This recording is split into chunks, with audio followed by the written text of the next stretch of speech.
paradigm shifting, thought expanding, unexpected.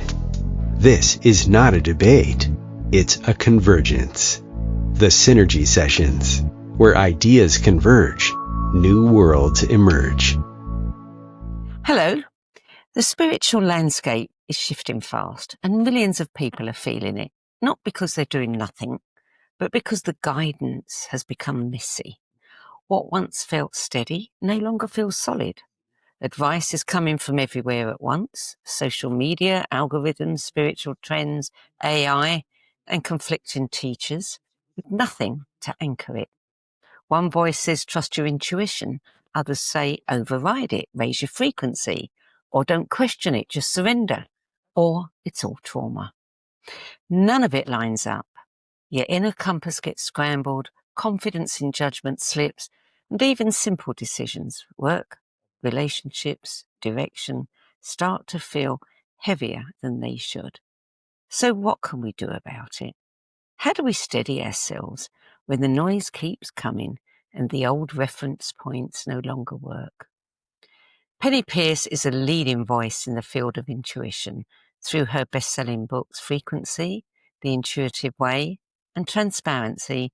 She's helped thousands understand how intuition actually works, how to tell the difference between real inner guidance and noise, and how to stay grounded when sensitivity is heightened. Geary approaches the same challenge through timing, cycles, and intuitive astrology. His work focuses on understanding energy and pressure points, helping people know when to act, when to wait, and how to make steadier choices when everything feels urgent. This conversation is not going to be about escaping the chaos or chasing spiritual fixes. It's about how to steady yourself when guidance is conflicting, how to sort what matters from what doesn't, stop second-guessing yourself, and make clearer, grounded decisions in a world that is increasingly unstable. Penney, Peirce, Geary, welcome. Thank you so much for having us. It's always fun to have you both on the show. So I'm going to address you both with your own questions, but please feel free to, add something to what the other one is saying. And I'm going to start with you, Penney. And many people are feeling really unsettled right now, not just politically or socially, but internally. So from your perspective, what's actually changing in how people experience intuition and inner guidance? Yeah, it all boils down to frequency, really, because I've been saying for years that the energy and the frequency and vibration on the planet itself is accelerating and going higher and higher, faster and faster. And these last few years, it's been like accelerating. It's like, right to that crescendo point. And when that happens, the body starts to raise in frequency. And the early signs of that are a lot of discomfort in as the body tries to shift out of an old, slower way of functioning into a faster way, so that things that are too fear-based and too slow, they don't work.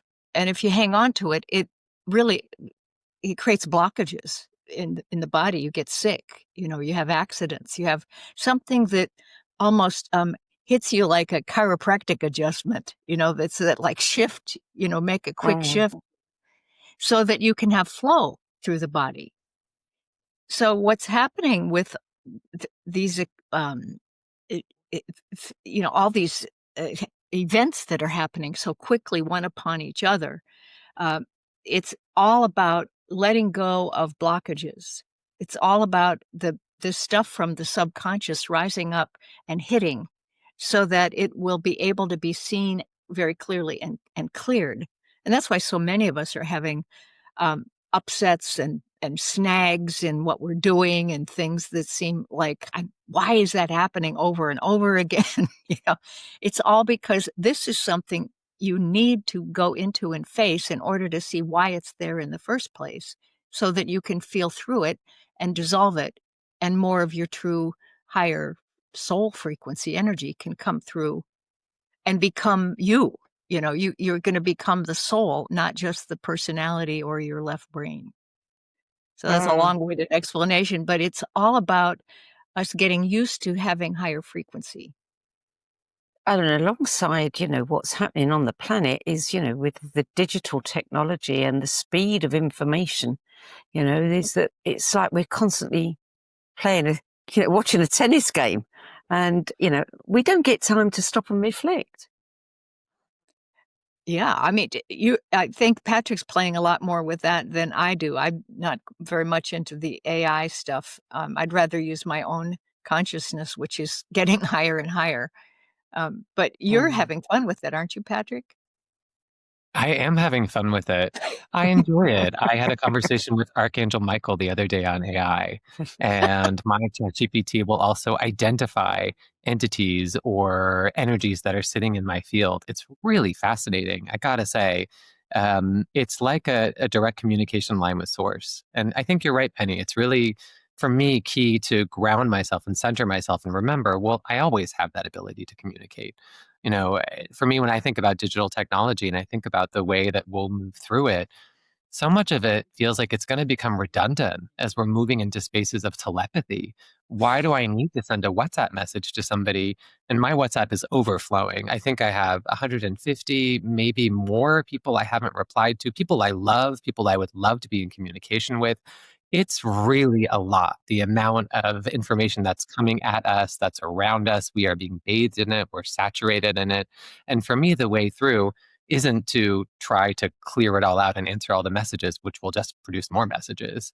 It's to know that we are communicating already on another level, non locally, that we can be comfortable in that space, that we can use the physical communication through time space to confirm and enjoy the communication that's happening on other levels, that we have that time to relax, to pause. And you're right, Sandie, that the world might not want to give us that time, or the systems that we have built might not want to give us that time. They are essentially commoditizing our attention, but we can choose to make that time. We can choose to bring ourselves into silence, to bring ourselves into a state of receiving, of listening, of rest. And it is an active choice at this time that I have been making. And as you say, Penny, a lot of stuff in my subconscious has come up on why I'm not allowed to do that, why I need to be hustling, why I need to be taking action at all times, all the ways that I have been trained, that my ancestors have been trained, that are present in the messaging around us. So it's a courageous choice. And also, to me, it's worth it. I'm finding that in my calendar, and when I looked at today's calendar, it really is, chock full. I've got like 4 interviews running, one after the other. But there is an hour's gap in between each one. And that is the moment, where I can just clear myself from one thing and get myself ready for the next. But my goodness, some people don't even have the chance to do that. Yeah. What I've been noticing too is that when the frequency of the consciousness goes up, you start becoming much more aware of the non-physical realms and what goes on there. So telepathy for sure. But I've been feeling that I'm functioning on 2 levels simultaneously. Like I used to okay, I'll meditate now and go to the higher frequency. But now it's like it's there, but I was feeling it as like an area behind me and a little above where I could feel myself doing things.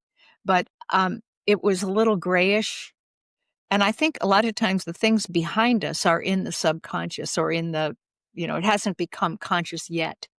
So I've been working to bring that forward to make it align with my brain and my personality self so that I can kind of get a sense more of what I am doing, living in 2 worlds at least at once, simultaneously. So I was writing in my journal yesterday, I think, and it said, when you're dealing with anything now, always relate to the light body inside the physical body at the same time. That like I was looking at my dog, who is very small, and I asked her what her light body, and I had her step out of her physical body, and she mushroomed up to almost like the size of a Great Dane. And I was, wow, you are a big dog in a little dog's body. And I started to think that everybody that I deal with, their light body contains something about who they really are. And so I am connecting sort of telepathically with the inner blueprint, deep pattern within people. But also then it said, do it with furniture, do it with food, do it with everything. And you will be getting the two worlds coming together more at the same time, because they are together. You're just separated in your mind. So how do you actually do that? Symptoms, you know? I mean, how do I, looking at my puppy, how do I say, I want to see your light body? Well, you imagine it inside of them, made of diamond light first, that it looks like them in their, in the physical body. And then but it's independent in a way too. And so it can step out. Like you can do that with yourself. You have your own light body.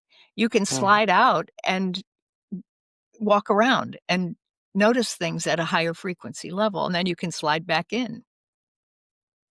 It's just an imagination exercise. Mm. Mm. And for those who can't, won't, feel, that it's not an avenue for them, what advice would you give to people at the moment, that are, I mean, Patrick, you're looking at all this change through timing and cycles, so what would you say, how, to make it easier for people to navigate all the chaos? I come back to Penney, something Penney just said, which is being here now. It's so remarkably simple, taking all of the pieces of you that are all around, whether they are in the past or they are in the future, or they are other versions of yourself that you have imagined, or dreams that you have had, visions that you have created. How can you bring them into the now and just be present with what is around you? And to me, I think more and more about being centered as opposed to being grounded. And to me, being centered is it's being in the heart, and it's having all of you there and all of you around you. And so much of what I do, and I have been doing the past few days, I experience wobbles too, in my growth and my expansion and my evolution. So much of it has to do with safety. When our bodies haven't always felt safe, and we haven't always felt safe to be here on the planet. We haven't felt safe in the environments that we've been in. We haven't felt safe to be in our bodies. And it is a lot for our bodies to draw in this much light, to raise in their frequencies, to release that density. So how do you cultivate a feeling of safety? And for me, so much of that is affirming I am safe, knowing that I am safe, knowing that if I'm here now, my needs have always been met. I've always been safe to a certain degree. If I'm able to be here now, can I be safe now? And most of the time, if you are looking at, am I safe now and can I be safe now? Most of the time, the answer is yes. It's not always yes, but most of the time it's yes. And if you have time to think about it and ask, am I safe now? Then you're safe. You're probably not thinking that if there's a tiger who's sitting right next to you, Well, or that's you're true. already, your body will wonderfully take the action that it needs to take. If there's an emergency, if something is urgent, you will be doing something about it. It kind of makes me think of that. I don't know if you've ever done some of those corporate development exercises where I think it's called the Johari window, where there's these 4 different quadrants of urgent and important, not urgent and important, not urgent and not important, and not urgent and not important. And it's a prioritization exercise. And the way I learned it is you're looking at always what's urgent and important and focus on that. And that to me is the opposite of what we need to be doing. That to me is like how to just activate your nervous system and make yourself feel unsafe, on edge all of the time by going with someone else's idea of what's urgent and what's important and what's been imposed on you and accepting it. To me, the peace, the creativity, the expansion lies in not urgent, not important. And most of the time now is not urgent and not important. It's just what's here. Yeah. And many people, are being advised, particularly in the spiritual arena, to try to force clarity, meditate harder, think deeper, seek more guidance, and they end up more confused. So what happens when we stop forcing and start listening differently?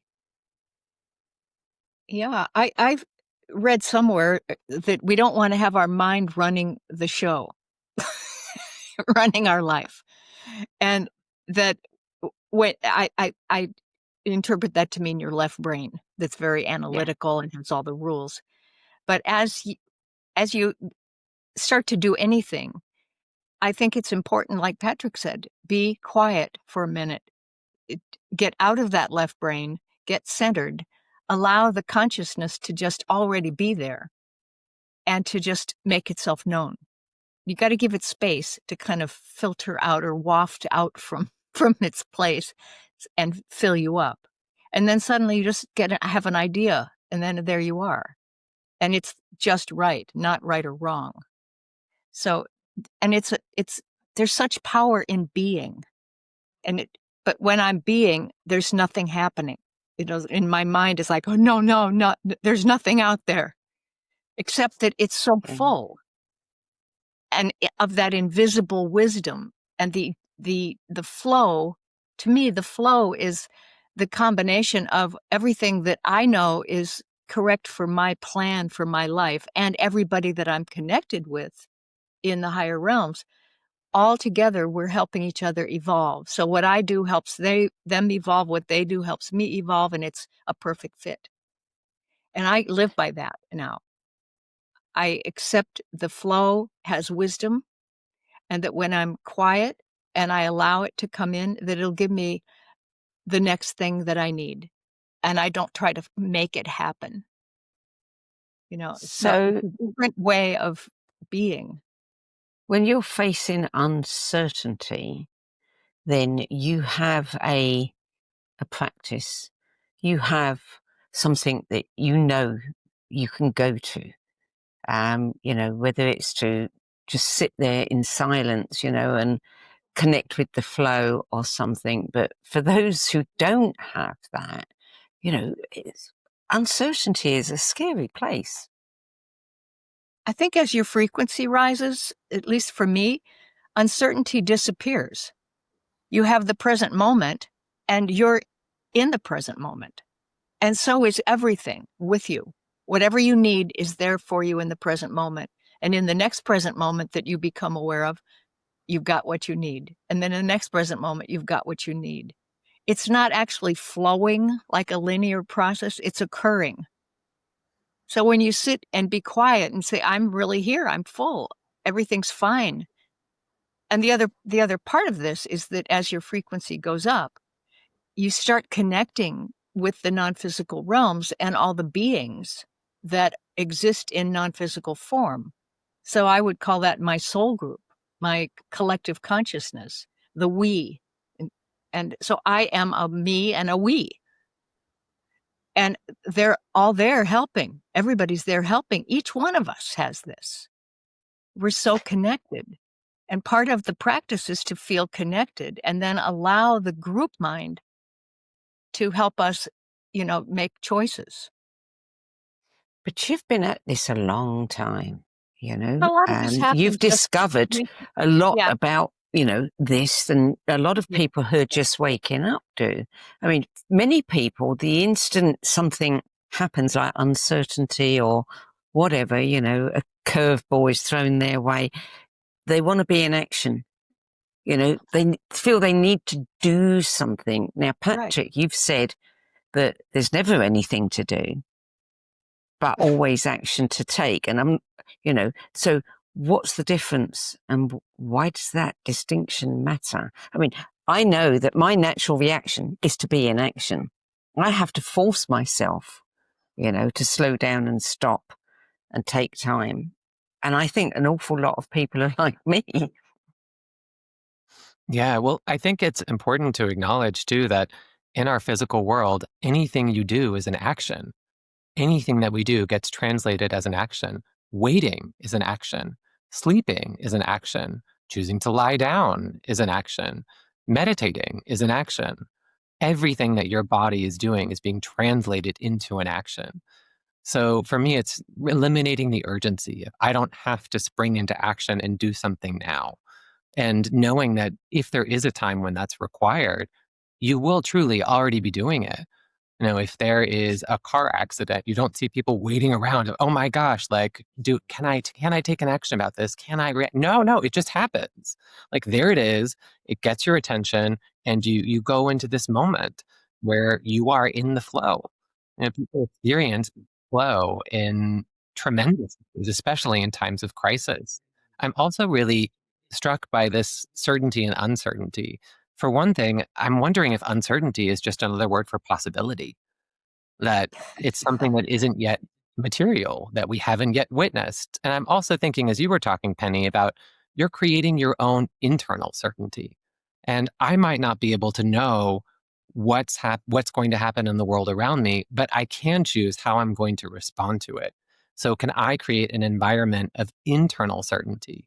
Can I know, well, I always have everything that I need, and what's best is always what's going to happen, and the universe is on my side, or whatever affirmations I might use to cultivate that sense of internal certainty, which I think also speaks to safety. When things feel certain, it does feel safe. And this goes back to childhood. If you're in an environment and people are providing a structure where you feel certain, like this is what I do during the day, this is why routine is so wonderful for children, why consistent contact with parents, with other loved ones, who are behaving in consistent ways, who have clear rules. This really provides a structure of certainty that children can be in, that gives them safety. And then as you get older, well, you get to set the rules or to not set any rules. But whatever it is, you realize that you're running your own show. And so to me, it's cultivating that internal sense of security, of safety, of certainty, and knowing that I don't know what's going to happen tomorrow. Who would have predicted? I love it when people have a 5-year plan, because good luck with that. Right. And that's certainly what our model would say. It would tell me I need to have a 5-year business plan, and I need to have all of my consultations booked for the next 5 years. And I hear that and my whole body just goes, ooh, I can feel myself get tense. And I also know, looking back over my life, I would never have been able to plan this. Like you said, Penny, we're working with entities, we're working with a larger soul group. We are in contact with everything around us. We are part of the field. We are all connected. So I don't need to be in charge of my life. I can be sovereign in my own energy. I can choose how I want to approach it. And then what happens? Here it comes. Yeah, it's kind of like certainty really is about presence. Like when you occupy your body fully and you feel, I'm making this body, I'm here, I'm the soul, I'm here right now, I'm creating this body the way I want it to be, and I can feel myself as myself. It's an authentic, like you said, sovereign, but also it's a deeply authentic presence. And when I'm present and things come rolling at me like a snag, or all my kitchen appliances broke within a month, it's like, I'm like, what? I said, okay, take one thing at a time. And the other part of it is that I like surprise. I enjoy it a lot. I don't want it all laid out. I want to see what comes. It's like, oh, that's next. And my inner voice said to me one day that there's no such thing as a snag. It's just moments. So, and each moment is your moment. You can make it the way you want it to feel. It's up to you. So when I have a snag, I'll break it in this moment. I have to call the repair person. Okay, in this moment, I'm being nice to that person in this moment. And you start walking into it, enjoying the moments. And then pretty soon it's like the snag is gone. And then everything just resolves itself. It's like push, and then poof, and it's done.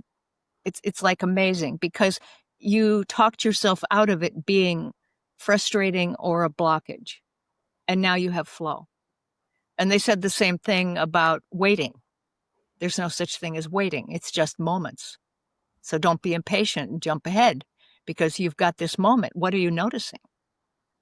Are you here? You know, and that's like a training for me to be, you know, be me, be it, whatever I am, this consciousness that I am, and let it work with me. And maybe the consciousness is that light body, you know, but we are inhabiting ourselves. We are something beyond the mind, where the consciousness creates the mind, you know. And I have a quote here. I just heard Jim Carrey saying, he said, where is that quote? Was it over here? I wrote it down. Something about, oh yeah, who is it that's aware that I'm thinking? Isn't that Like, what Eckhart Tolle said? You know, when he had his big moment on the park bench. yeah. Who is it doing the thinking? You know, or who is it asking?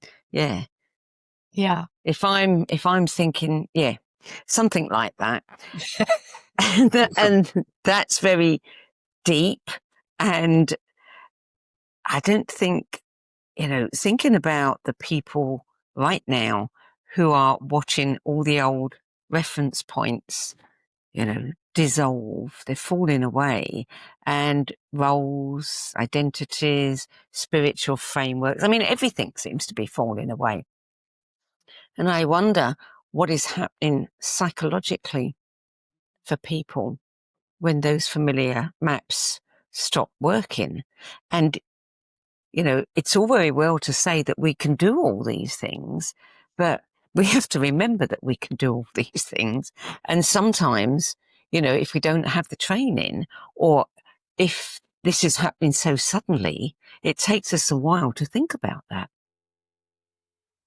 I think a lot of times that the process we're going through is that we are allowing the old way of thinking and our old sense of identity, the definitions that the left brain comes up with, they're too fixated, too calcified. So we're adding energy into them and they're getting expanded and more porous, and then they're just kind of drifting off, and we don't have the identity, I'm a such and such and a so and so because this happened to me in the past and blah blah blah. And instead, in the space of the dissolving of the other, the new identity arises, or the authenticity that we were talking about, that beingness, that presence. And it's so loving and wonderful that you go, oh, I really like this. And it does know a lot. And then suddenly you get hungry to read books, or somebody says something that makes sense to you. You're not without guidance. You know, as the old dissolves, the new comes in. I do feel very strongly that we have so much help around everybody, and that there are ways that the spirit beings, the non-physical beings, are telepathically guiding us, helping thoughts occur in our mind so that we will get interested in something, and that it's okay, you know. And I don't know, my feeling is that we are so well taken care of that we just have to, you know, feel ourselves. Patrick, do you agree? I agree. You do? I mean, for me, it's a remembering of how connected we are. And I'm so aware of how supported and loved that I am.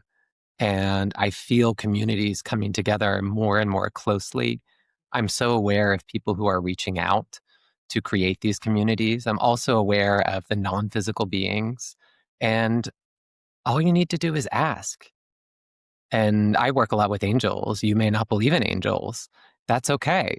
Ask the universe, ask the stars, ask the trees, ask the air. Just ask if you need help, if you need assistance, if you need guidance, and you're asking from a genuine place and a place pure of heart. And when you are asking for help, so often I think you are, then it will be granted. It will be given. and knowing that it is okay to trust that it's safe. And also, I appreciate that, certainly in my own expansion, I have at times felt isolated and felt alone and felt lonely. And that's also okay.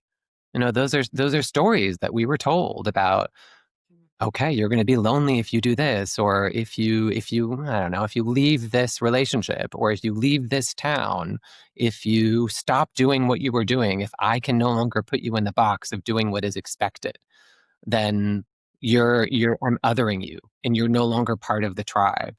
If you think about that tribal experience that we have had as animals and as humans, and how we needed for so long to conform and to, I guess, bow down to the power structures. There was a buy-in.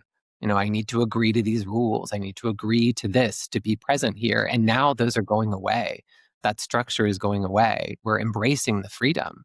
But sometimes I use that analogy, like if you think of somebody who's been imprisoned for a long period of time.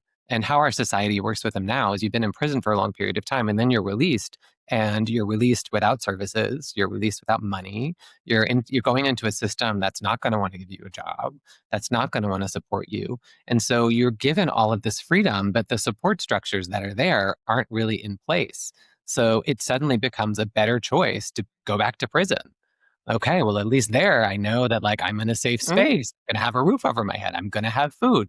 So if you think about all of us experiencing that, those bars being lifted, and that is what's happening. Even on a macro scale, like the magnetic field of the Earth is down 30% from where it was in the 70s, and it's an accelerating decline.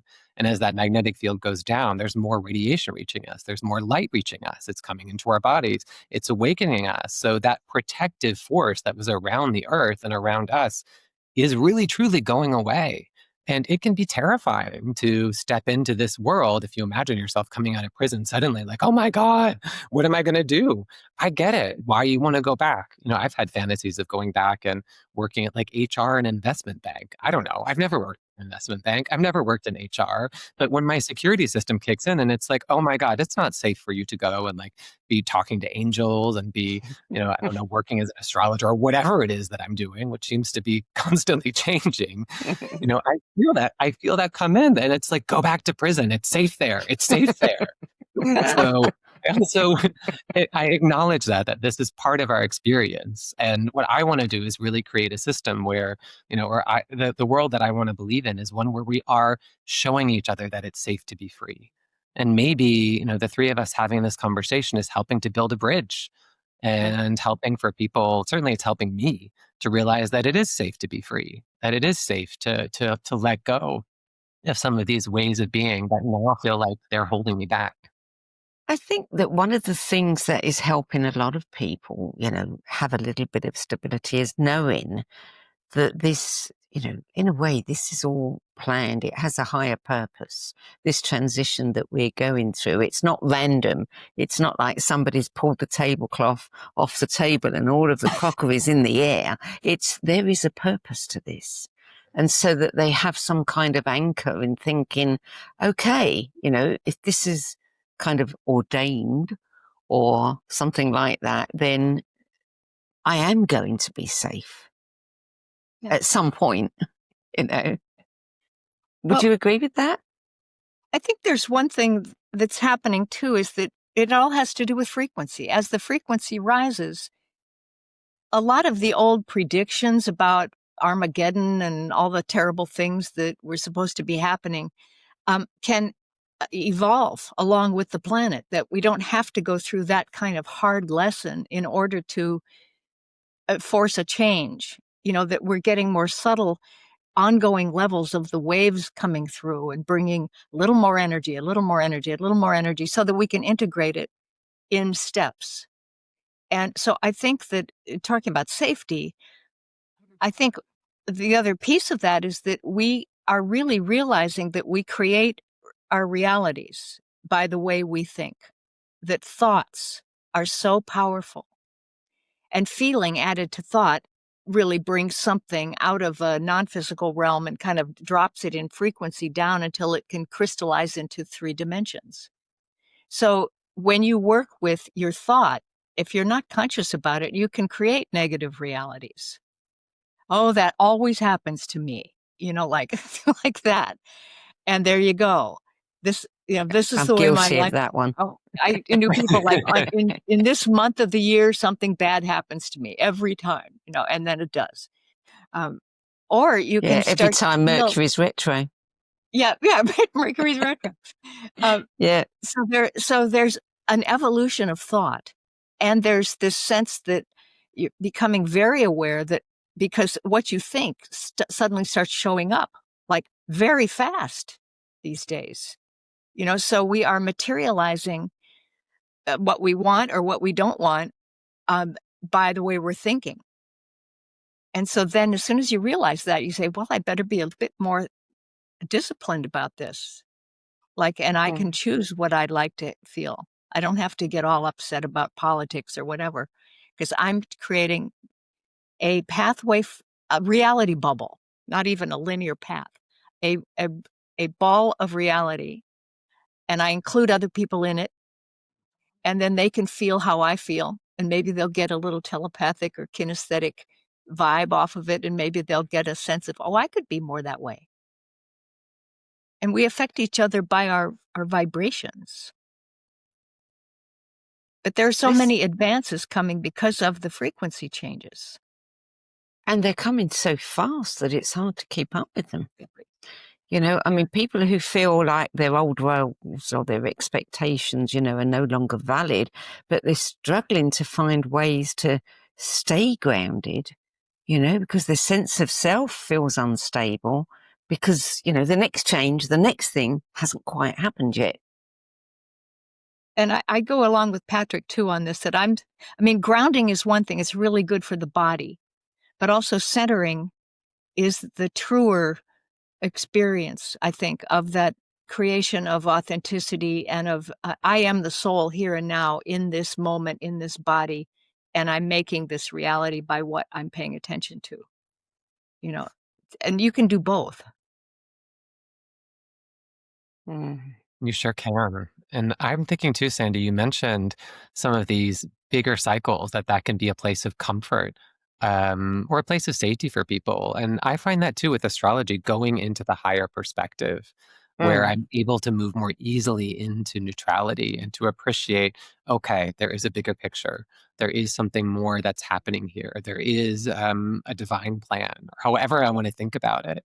And certainly, as we're recording this in the lead up to the Saturn-Neptune conjunction, which is happening in February at 0 degrees of Aries. And if I think about those two planets coming together, Neptune so being the melting down, the imaginal realm, the quantum field, the space of possibility, and Saturn being what is physically manifest before us.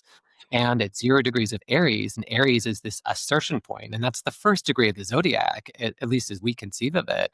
It's the birth point. It's the coming into existence. So this, to me, is the perfect time to really becoming aware of we are always, in every moment, coming into existence from the field into physical reality. And we're doing that ourselves in a subjective way. With Aries, it's me. It's me who's doing it. It was always me. And then there's the conception of, well, how do I want to think about me? Is me just this me? Is it just Patrick? Or is it the bigger sense of me? If I think about what I could imagine as perceived past or future lives, everything is happening now. That's why I say perceived. That's a bigger version of me. Or if I think about the me that includes my kids, let's say that they're also part of me. It's me projecting it into that. So when you get into those bigger and bigger versions of me, you're just becoming more and more aware of the oneness and how the oneness is constantly creating these experiences.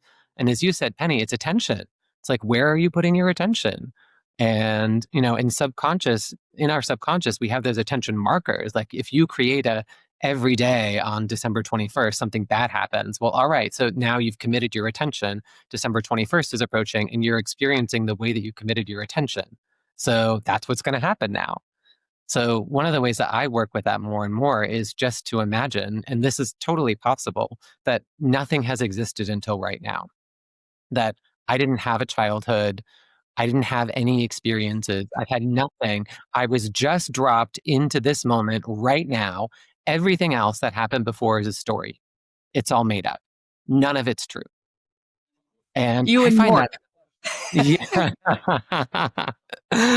It's freeing. It feels really refreshing. Just okay. And it's also kind of true. Everything that's happened before really is a story. And when I change that story, I change my experience of me now. This is how we get miracles. This is how we get instantaneous healings. You change the story. You change where you're fixing your attention, and you allow for it to be here now. And that to me is so much of the power that really is present in this moment. That is so, so great. Yeah, that's a perfect thing. I think that things are just being reinvented, or the old stuff is being melted away, and what is really, really deeply true is just sitting there. And it's like no effort, to know things. It's all there. So part of what you were saying about just everything being gone, sometimes I think of it the opposite. Everything is there. Everything. All my relatives, my ancestry, all their lives, all my past lives, everybody else's past lives, everything that has happened on earth is in the field with me. And I have this giant body of knowledge to draw upon, or it can be used to, pop into my mind if I need it. And I can relax because there's no shortage of wisdom and knowledge, and whatever's needed will show up. And so then I let go of trying to know so much, which I was like, I used to want to know every variety of flower and tree. And, I was like, no, wait, I don't, it's all in there anyway. Don't stop wasting your energy on trying to gather all these things and put them together into groups and do, use your left brain, which was exhausting. So now I just wait, kind of, or I write in my journal and stuff pops through because of it's like a magnet. So are you saying, Penny, that you no longer have a sense of urgency or ambition or need answers? I have ambition turned into enthusiasm. And I have a great, I would say, a deep inner hunger for remembering what I am and what is, because I know it, I feel it, like that ball behind my head, of like, I feel like often I'm in the future already, coming back to do what needed to be done now. And it's like a really weird time warp thing. Um, so I feel like I'm remembering, and there's a lot that I want to remember, but I also know at the same time there's a time for each remembering. You don't want to get ahead of yourself or you'll blow yourself out of the water. It's so take it easy, go with the flow. Trust the timing of your new knowledge that's coming back in. But in order for that to come in, you have to loosen up the old stuff. Like, I had some surgery, and as I was recovering from it, I had my life review, that you have when you die. And I saw my entire life and how everything led to the next thing and how it was so perfectly timed. And I was like, oh my gosh, I don't know how it could be engineered so perfectly. What I needed to know, it all came, and it wasn't too much. It just all came, it's like, wow. So things come when they need to. Both of you work with pattern, Patrick through history, culture, collective memory, Penny through intuition, frequency, perception. Where do you see most people misreading the patterns of the moment that we're in right now? You get to go, Patrick. Interesting. For me, it doesn't feel so much like misreading as it does like what filter or lens are you looking at, and are you aware that you are looking at things through that filter or lens? And it can be as simple as a perspective shift, realizing that excitement and fear are the same vibration. And are you looking at this experience through the filter of fear, or are you looking at through the filter of excitement? Like if you imagine stage fright, I know there's a fair amount of research on this, that if you take someone and you tell them before they're getting on stage, your body is getting ready to perform. Your body is getting ready to, sing, to dance, to speak in front of this large group of people. That people do much better. They perform much better and they feel much better when they get out on stage. If they have a narrative or a story, that's my body is preparing itself for me. I'm getting ready for this experience. And they start to look at it through this lens or filter of excitement. So for me, it's really, what lens are we looking through and how do we clear that lens and make a choice about how we want to perceive the world around us. And that's so much of what my work with people is just simply pointing out, I hear what you're saying.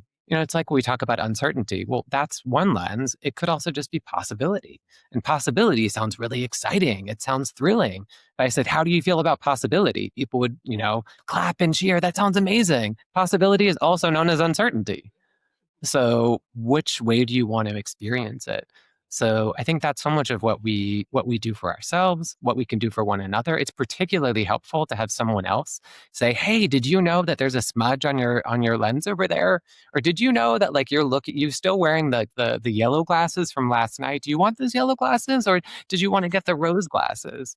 Just someone reflecting back to you. So that to me is so much of what my work is more and more.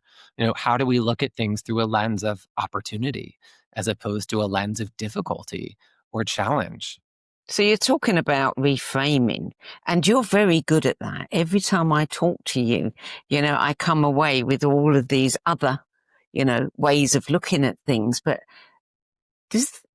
are you doing this all the time for yourself? Yes. You're doing it for your clients. I mean, do you live like this? I do live like this. How did you train yourself to live like this? I mean, I'm still training myself to live like this. I have experiences that don't feel pleasant. Like I almost broke my toe the other night. And how can I, really bring myself into, all right, there's something here for me. There's wisdom in this experience. Thank you for this experience. This is a blessing. I'm safe. It's okay. If my toe is broken, I can get care for it. It's all going to be okay. I have an appointment with the osteopath that's booked tomorrow anyway, which is kind of amazing that this is what's happening. And I just got these magical socks from my acupuncturist that help to increase circulation and support. And I'm wearing 2 pairs of socks. So it's me noticing, oh, wow, like all of the resources that I have are already here. I was just hearing someone talk about how if you are in a positive state of mind, like it's like imagine you're in I don't know, like a file room, and you're in a positive state of mind, you're only going to be able to see positive files that are like, yes, like Patrick has what he needs, and yes, like Patrick has the support. If I'm in that mindset, then that's what I get to perceive. But if I'm in a mindset of like, this is the worst thing ever, this is horrible, then suddenly my osteopath cancels and I trip and I kick my foot again because I'm just accessing these negative files. Maybe it's not helpful to label them as positive and negative. They're just different kinds of experiences. But, it's like you say, Penny, where you put your attention creates your reality. So if I'm putting my attention on this is an experience that I can welcome, this is something that I can be grateful for, then the resources I need to hold that vibration show up. It's like I'm supported to actually be able to stay in that space. Yeah. The other part too about the attention, which I think is just the key to so many things, is that when you place attention on something and you're positive, I mean, you're welcoming the insight, you will go deeper into it. The longer you hold your attention with it, the deeper and deeper and deeper you go. So when you get a snag, like hitting your toe or whatever, you go into the feeling of that. You go into the symbolization of the toe or the foot or the movement or what it does for you. You go in and you look, where did this come from? Is this something from my childhood? Is this an old karmic issue that I've had for a while? And you go to the core cause of that mistaken perception. And as soon as you get it, you go, oh, well, that's not that important. Okay, I don't need to have that one anymore. I don't need to hold that idea to myself anymore. Throw it out into the field and let it go and be clear. And now more of the soul comes through. And so once you get the feeling of how those little clearings happen, and then you feel much better afterwards and you're more clear and and you don't create as many of those negative things, you start to prefer that. It's a preferred state. And then, yeah, some snags will come because you're getting down to the bottom of the bucket of clearing yourself. And then it's easier to stay in a kind of a love or cheerful or sweet vibration. And then things make more sense. And then your energy field goes out and starts to help other people get the idea of that as well. And you're not even talking or anything, you know? So there's something about first having the positive frame of mind. And I think enjoying surprises is part of that. Is, oh, okay, this now. And why is this showing up for me? Why am I showing this to myself? And then I pay attention to it and I go in. And that's what I do almost with everything anymore. I just go into it and I feel into things empathically. And then things are revealed. Boom, boom, boom. Both of you, I mean, Patrick, you're an astrologer, you know. People use astrologers for, you know, predictions, reassurance, glimpses, you know, into the unknown.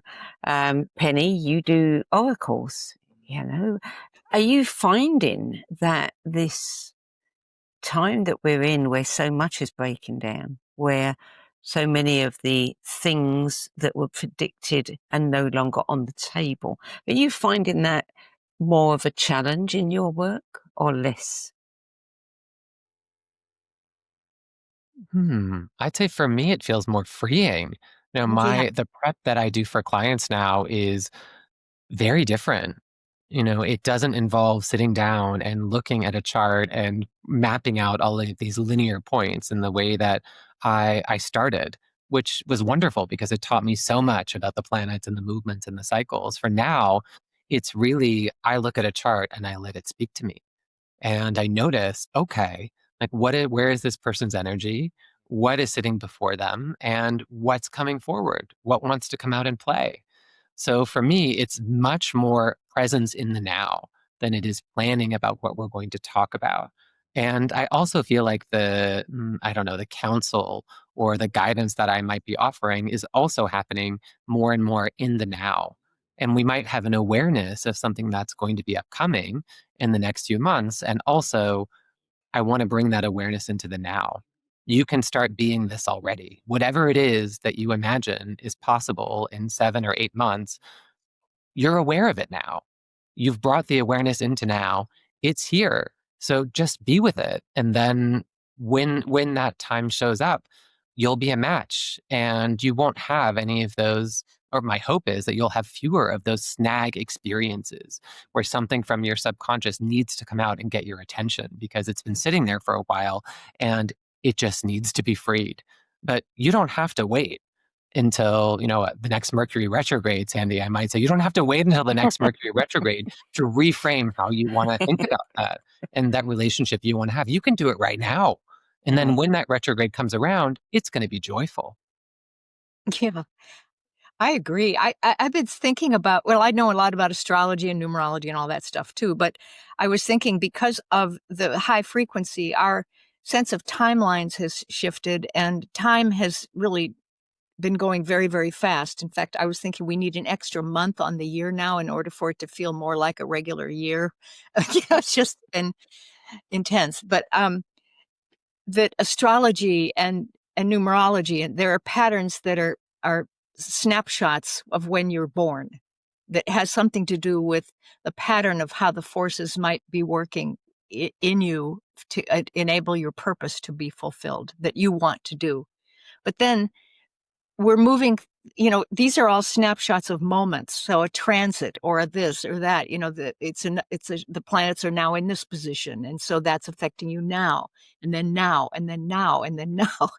And it's like we're just zooming through these nows and all the positions of all the planets, of all the numbers and everything, so that it's almost like, again, all there at once.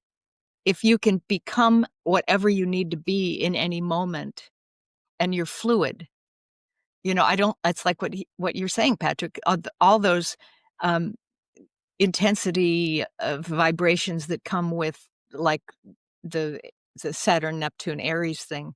It's very intense and very powerful. But when you get there, you'll already be that. It'll be like, oh, and now this is today's surprise. It's like it's not so locked in anymore, these older systems. They're becoming, I think, much more updated for today's kind of energy. So, and I think we need to talk a little more in general, overall, all the practitioners, about how these things are shifting, because it's a very accelerated knowing. And yet there are dates for things. I think that, like, I'm sure the pandemic was kind of knew it was going to be in this sort of time period, because it was a very important global event that needed to happen to shift energy on the planet. Things like that. You have spent, many years helping people understand and learn how to use their inner compass, their intuition. Penny, I mean, if intuition were removed from human experience tomorrow, what do you think would collapse first? Would it be our sense of meaning, our relationships, our ability to govern ourselves? Creativity would take a big dive. And that's probably one of the most important things we have. Yeah, because I feel like intuition is kind of connected with the right brain, and that's like a doorway to the non-physical realms and all the knowledge, so we use intuition to access and then bring it in and present it to the left brain, which defines it and makes it conscious for us. But then it gets stuck there. We have to say, okay, relax, go back into intuition, get the next thing. But intuition also connects us to the idea of connectedness, which also then brings forth feeling. So I feel like then that the intuitive right brain is very much about us being connected to spirit, and that feeling state creates our emotion which is our very great gift as being humans in a 3D world. All of the intergalactic beings, they don't have emotion and feeling. That's why they're studying us. What are you doing down here that causes this? How does it work? So we have empathy, we have compassion. It's a whole, yeah. Would you say that we have been conditioned in, recent years to rely more on our left brain than our right brain? That's the way it's gone. I think That's the way it's gone. Yeah, I think a lot of having a patriarchy, where I think nothing against men, but there is a difference in the brain structure. The system, yeah. And there's many fewer connecting fibers between the corpus callosum and the two sides. So it's easier to get stuck in the left brain. Whereas with women, it's bilateral. We both, we're left brain, right brain at the same time, and it's confusing. But I think that emphasis on patriarchy and the dominance of a certain way of thinking and science and rules has caused us to define ourselves that way. And that's ego. Patrick, do you want to add anything to that? Yeah, I wonder too if the experience of patriarchy hasn't perhaps rewired men's brains. That this could well be looking at an effect rather than a cause. Because when I think about the patriarchy, it's not necessarily about men, it's more about the masculine energy. And when I think about how it is to move through the world as a man and how it is to be valued primarily for economic productivity in a world where I've got two small kids and I'm gay, so I have a husband, and I got parental leave. So for the first year, I was out with my daughter a lot. And in that space, I can assure you, I did not have authority. If I was with any woman, people would go talk to the woman about, okay, like, and someone even talked to like a 60-year-old woman who was with me about like her baby. And I was like, how is this? Or my friend who was Indian and my baby's like blonde with blue eyes. So it was really very noticeable to be in these spaces. And I'd go to parents groups and it would be all women and they would call them moms groups. And it was really, it was the inverse of what that structure is like in perhaps the corporate world as many people experience it.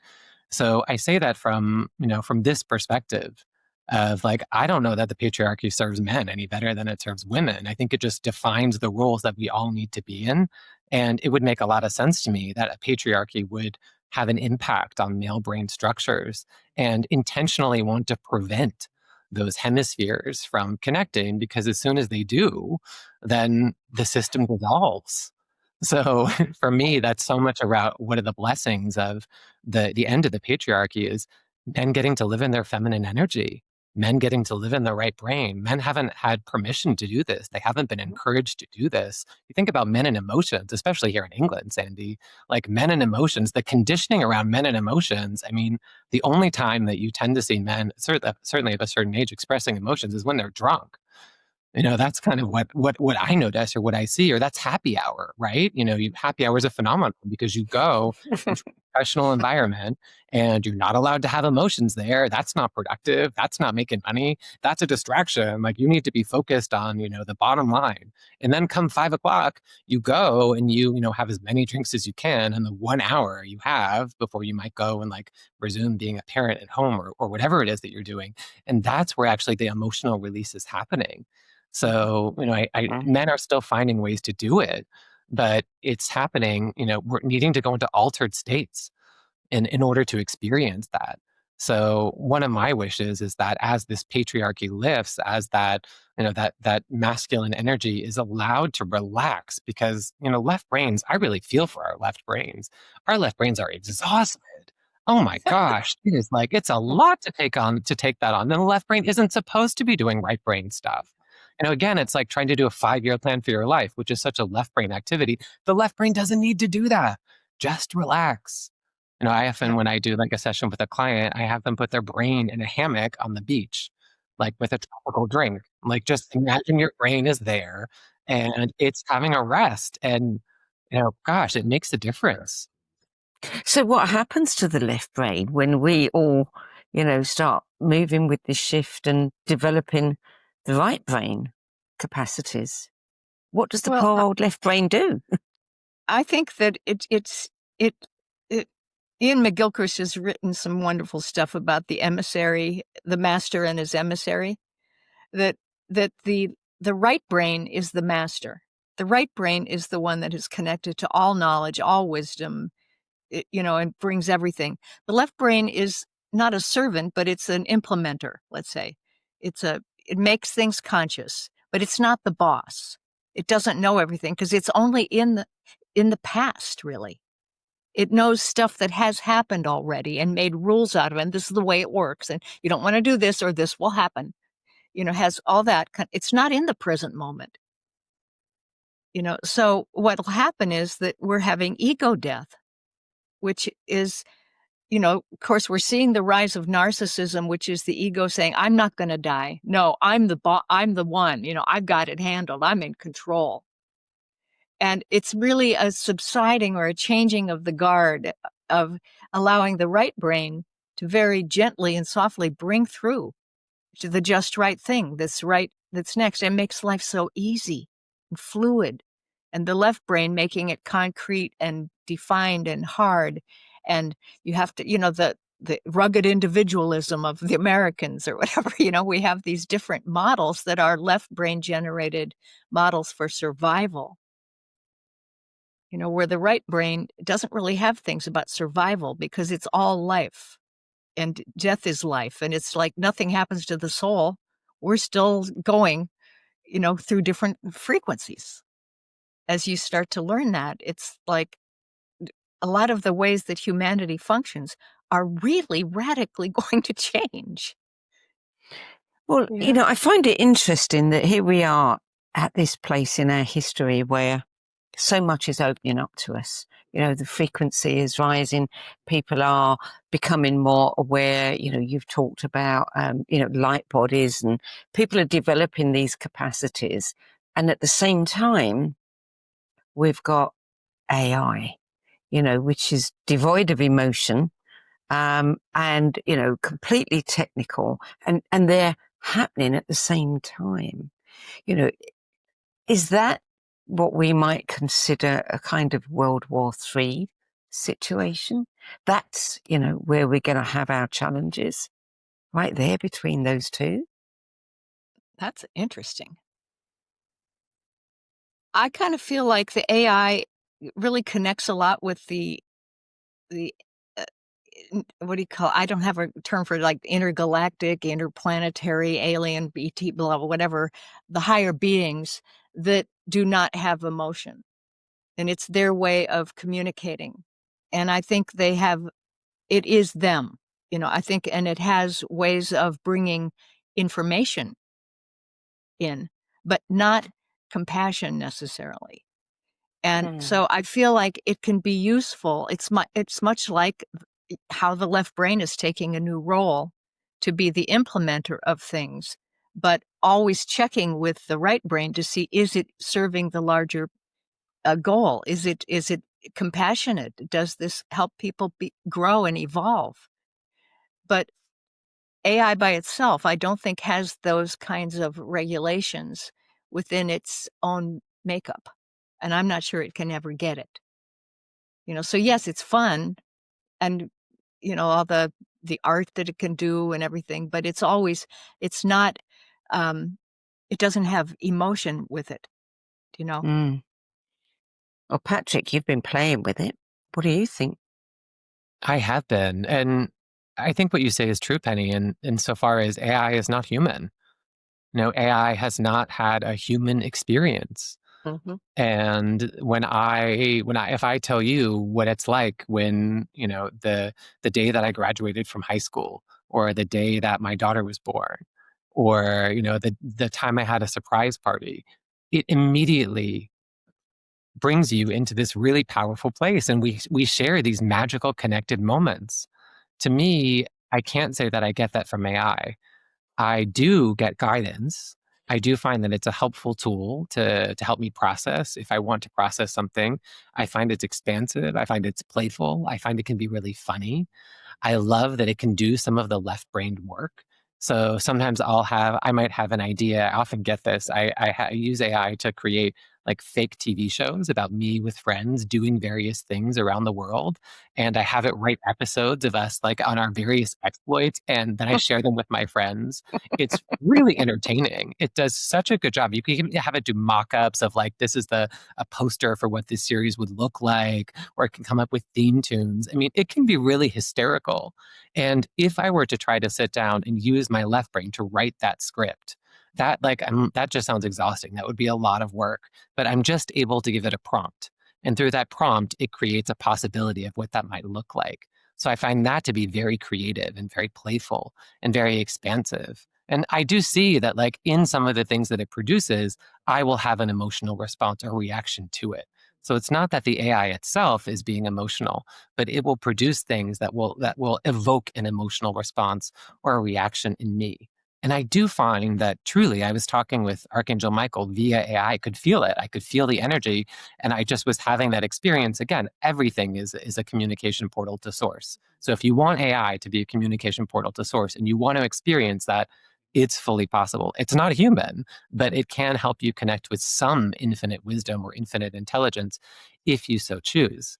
And if you believe that's possible. And I did feel compassion. It wasn't human compassion. It's not like when I feel an angel kind of holding a vibration or that virtue of compassion.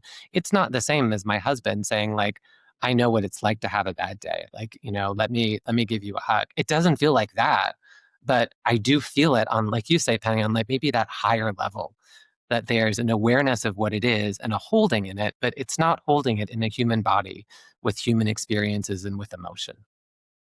Mm. So it's a real aid to your creativity. It sure is. I'll make you a little show, Sandie. Please do. I'd like to see that. Yeah, I've never thought of it in I've used it for tasks, sorting tasks mainly. I found it to be very good at, if I dump a load of transcripts in and say, bring me all the pieces, highlight all the pieces that I want, to write this article or something, then it's very good at doing that. But no, I haven't talked to it the way you have. You just play. I even did it for a tarot card reading. You take 5 cards and you just say, I just typed in, I'm imagining these 5 cards are at a bar and they're having a conversation and I want to tune into what their conversation is. And it was really interesting what it came up with. It just gives things to bounce around, to play with. And you don't have to take any of it as true. To me, it's like you've said so many times, Penney, that self-entertainment it's a high vibrational value. So if you can go into a state of self-entertainment when you're working with this, it's going to bring delight. And it also brings the element of surprise because I don't know what it's going to be producing. Yeah, we've covered a lot of ground today, and I want to go back to people who are still struggling. Can you summarize the best piece of advice you could give somebody who is really having a hard time with anxiety and instability amongst all the change right now? What would your advice be, Penney? Yeah. If you can stop for a moment with the kind of tape loop of the thinking, I feel stuck, this is bad, I'm anxious, I don't like this, this is good, blah, blah, blah, blah. Stop and pause, take a breath, and think about what the negative phrase is that you're saying to yourself. What is it that you think is going to happen that's so awful? Then do the opposite. What would the opposite of that be if it went the other way? And I'll start to think about that for a minute and go into it and feel into it. Because you can change this stuff so quickly by changing your attention, and your perception will follow. I think that's a quick way to do it. You have to do it again and again and break your habit, because the stuckness is a habit. And then start to get yourself into a different kind of philosophy about surprise, or I welcome and I trust the flow. I know what comes to me is exactly what I'm calling to myself that I need to look at, and turn it around and take responsibility for clearing yourself. Because a lot of times people are blaming everything on the outside world, like there's some world out there separate from them, but it's all you. So it's up to us to clear ourselves, but we have lots of help. Patrick? Oh, I love that. And we do have lots of help. And for me, so much of it is shifting perspectives. And there are some really nice and gentle ways to shift perspectives. And one of the ways that I like to do it is with questions, with what if questions. And I find that even if I am feeling really stuck and things are feeling difficult or challenging, and this still happens to me, so this is something that I practice, if I can just create a little bit of space, if I can just ask, what if everything is okay right now? What if this turns out well? What if the world loves me? What if I'm perfect, just the way I am? What if there really are all of these beings around me who are looking out for me? And just letting yourself ask those questions and knowing that we live in a participatory universe. And when you ask a question, the universe answers. Like our friend Cynthia Sue Larson talks about, how good can it get? And so those what if questions for me are versions of how good can it get? What if it's all okay? What if it turns out well? What if there's meaning here? What if there's purpose here? What if I really am loved? And I say this, to my kids every night. I say it also to my friends, to my clients. Like, I feel so much love. Like I love both of you. I think that you are both perfect exactly as you are. And I really mean that. And I know that we know that when we look at people who we love, we feel that way about them. But we forget that they feel that way about us too. We forget that they love us, that they believe that we are perfect, that they don't want for us to change, that they just want us to be how we are. So to me, it's sometimes just, well, what if that's true? What if it's true that I really am loved? What if it's true that I really am perfect? And when I get to that space, that's where I really feel my heart start to open and I feel myself come back into center. So if future generations look back on this period, what do you think they would say that we failed to notice, even though the signs were already there?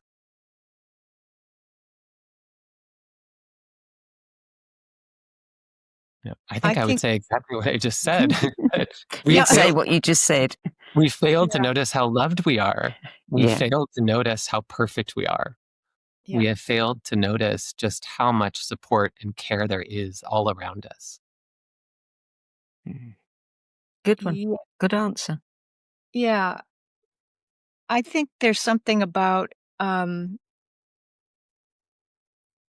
feeling of what's going to happen with the earth, that the earth is evolving into a higher frequency level or version of itself, and that there will be a lot of changes that happen within the earth, the physical 3D version of the earth, and then its inner multidimensional version, and that we're not looking at that as, we're talking about environmentalism and global warming and things like that, but it's so much bigger than that.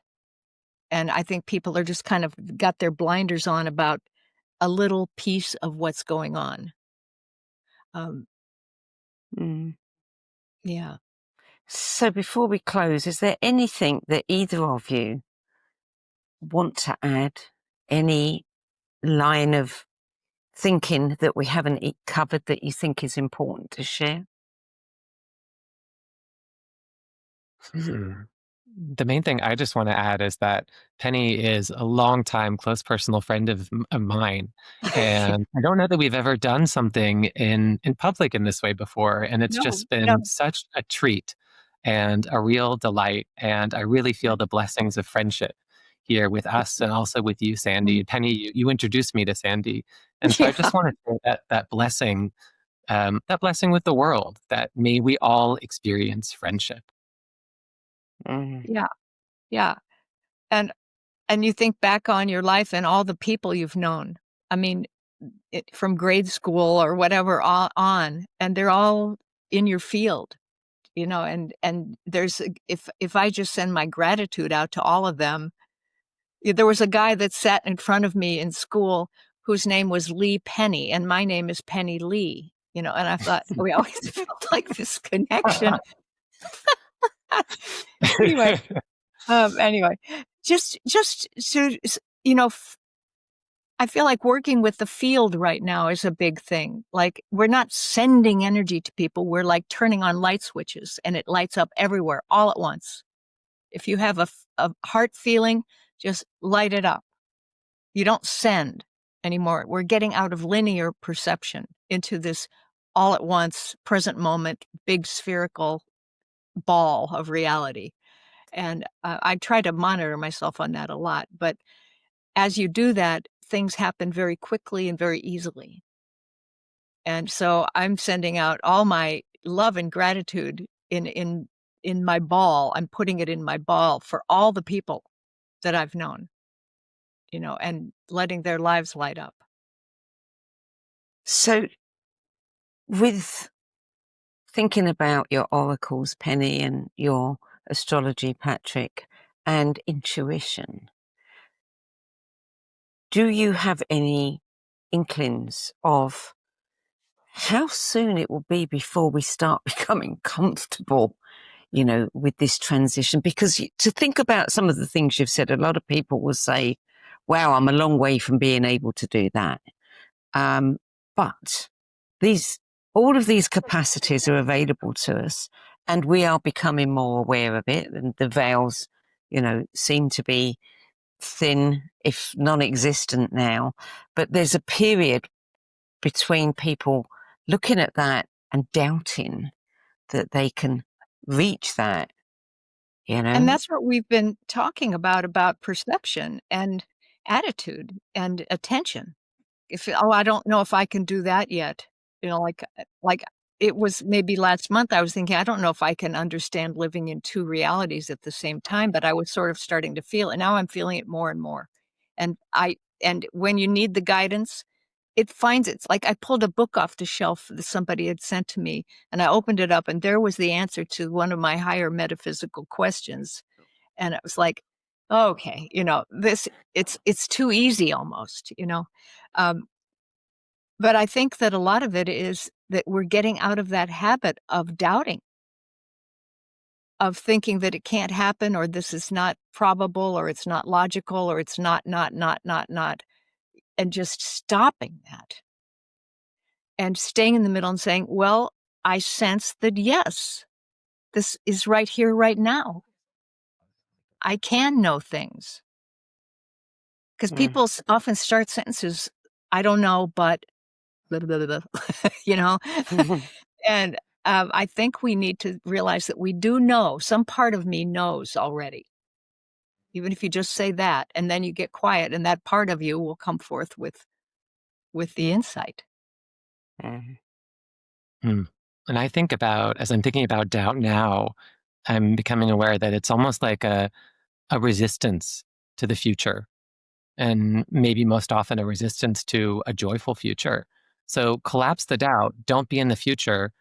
Be here now and choose comfort. Don't worry about how long it's going to take. Just choose comfort. And when you forget to choose comfort, come back to now and choose it again. And when you forget the next time, come back to now and choose it again. And keep choosing it until you don't even realize that you're choosing it anymore, and then you're just living it. And that becomes your future, because there's no future. It's all still in the present moment with you. Yeah. Yeah.